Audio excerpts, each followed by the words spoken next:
नमस्कार, आप देख रहे हैं न्यूज 21। मैं हूं आपके साथ हर्षदा। एक बार फिर से स्वागत है खास कार्यक्रम बयानवीर में, जहां आपको दिखाएंगे वो नेताओं के बयान जिनसे सियासी गलियारों में मचता है तहलका और उठता है भूचाल। सबसे पहले बयानवीर में बात करेंगे स्वराज इंडिया के नेता योगेंद्र यादव की, जिन्होंने मीडिया से मुखातिब होते हुए कहा कि आज देश के अलग अलग कोनों पे जो हो रहा है वो देखकर लगता है कि इस सरकार को देश की कोई चिंता नहीं है। और क्या कुछ कहा, सुनिए जरा। अफसोस कि सुप्रीम कोर्ट की नाक के नीचे ये चीजें हो रही हैं। हर रोज नया किस्सा उठाया जा रहा है।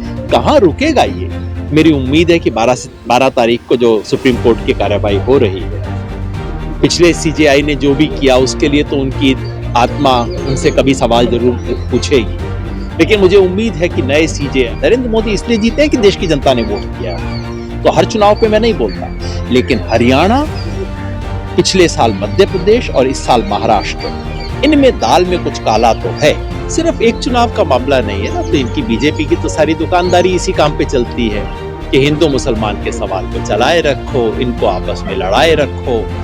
देश के सामने 10 साल राज करने के बाद दिखाने को तो कुछ है नहीं कि हमें। मेरे लिए तो देशद्रोह की केवल एक ही परिभाषा है, जो इस देश को तोड़ने की कोशिश करे। कैसा पाखंड है कि हम बांग्लादेश के हिंदुओं के बारे में, अल्पसंख्यकों के अधिकारों और उन पे हो रहे अन्याय की उछल के बात करते हैं। आप कहते हो बांग्लादेश के अल्पसंख्यकों का सवाल हम यूएन में लेके जाएंगे, तो भाई हिंदुस्तानी अल्पसंख्यकों का क्या होगा?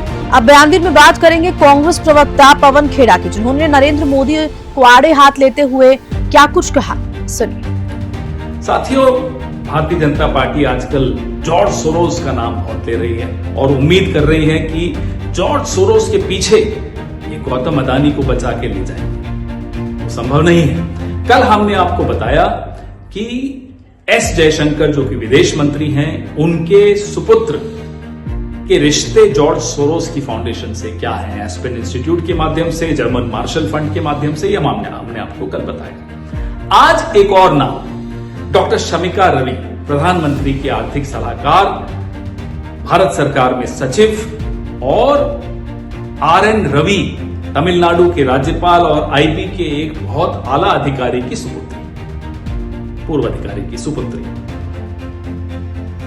इन्होंने 2008 में जॉर्ज सोरोस की ओपन सोसाइटीज फाउंडेशन से ग्रांट ली थी। उसके बाद जब ये ब्रूकिंग्स को हेड करती थी, तब भी ब्रूकिंग्स के जो रिश्ते ओपन सोसाइटी से हैं, ओपन सोसाइटीज फाउंडेशन से, वो भी आप सब जानते हैं।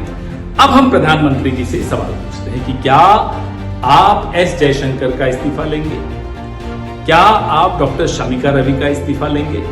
और क्या आप डॉक्टर शमिका रवि के पिता श्री आर.एन. रवि, गवर्नर तमिलनाडु का भी इस्तीफा लेंगे? और क्या आप इन तीनों के खिलाफ एक जांच बैठाएंगे कि इन्होंने भारत को अस्थिर करने वाली ताकतों के साथ मिलकर भारत के हितों का कैसे नुकसान पहुंचाया? और चलिए इसी के साथ खास कार्यक्रम बयानवीर में फिलहाल इतना ही। नमस्कार।